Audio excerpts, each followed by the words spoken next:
నమస్కారం అండి. నా పేరు రమేష్ కుమార్ అండి. నేను ఐపీఎల్ బయోలాజికల్ ఇచ్చానండి. ఏపీ, తెలంగాణ మొత్తానికి మార్కెటింగ్ యాక్టివిటీ చూస్తుంటామండి. అసలు అందులో భాగంగా మీరు వరుణాస్త్రాన్ని వాడారు ఈ మిరప తోటకి. సో, దాని పనితనం ఎలా అనిపించింది మీరు చెప్పగలుగుతారని ఆశిస్తున్నామండి.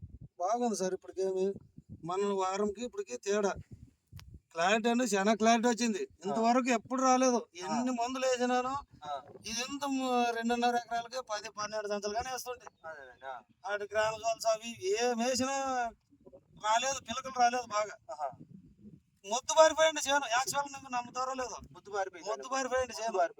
ఇట్లా ఇవి పిలకలు రాలేదు, పిలకలు రాలేదు. ప్లస్ కొద్దిగా ఎంత ఇది కానీ ఇట్లా ముచ్చుకుపోయింది. అవునవునా, ఇదల్లా ముచ్చుకుపోయింది. ఇట్లా ఇది చాలా నీట్గా వచ్చింది. ఎక్స్ బోనస్ ఇది వర్ణాస్త్ర కొట్టినాను. ఈ రెండు కలిపి కొట్టినాను. ఈ రెండు కలిపి మామూలు స్ప్రేయింగ్ చేసినాను. ఈ రోజుకి 4 రోజులు అయింది. 4 రోజులు అవుతుంది. మీకు మంచి పనితనం మాత్రం మంచిగా పనితనం గ్యారెంటీ అయింది సార్.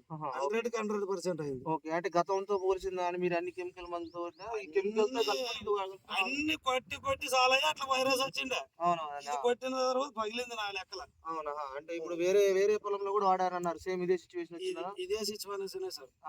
అక్కడ కూడా సేమ్ ఇట్లనే బాగుంది సార్. సో మీరు కూడా మీ పక్క రైతులు చెప్పగలుగుతారు. చెప్తాం సార్. వాళ్ళు పక్కన అడుగుతారు ఏ మందు కొట్టాలో ఫస్ట్ నన్ను, ఏ మందు కొడదామని. ఇంకా ఇక్కడ చిన్నసేడు దగ్గర 1 ఎకరన్నర ఉంది. ఆ పిల్లోడు నన్నే, ఇంకా ఈ పిల్లోళ్ళు నన్నే అడిగేది ఏమి కొడదామని. సో మరి పక్క రైతులు కూడా మరి మీరు వాడుకుంది పొలం వచ్చి చూస్తే వాళ్ళకి తెలుస్తుంది. చూస్తారు. పొద్దున సాయంత్రం ఇక్కడే కలుస్తారు. అన్ని కలుస్తారు. పక్క రైతులు కూడా సలహా ఇస్తాను సార్. ఓకే అండి సార్, ధన్యవాదాలండి. ఐపీఎల్ కంపెనీ అది పోల్చేంత చూడు సార్. అందవరం మండలం, తాలూకా, కర్నూలు జిల్లా. ఓకే అండి, థ్యాంక్ యూ అండి. Thank you for your feedback అండి.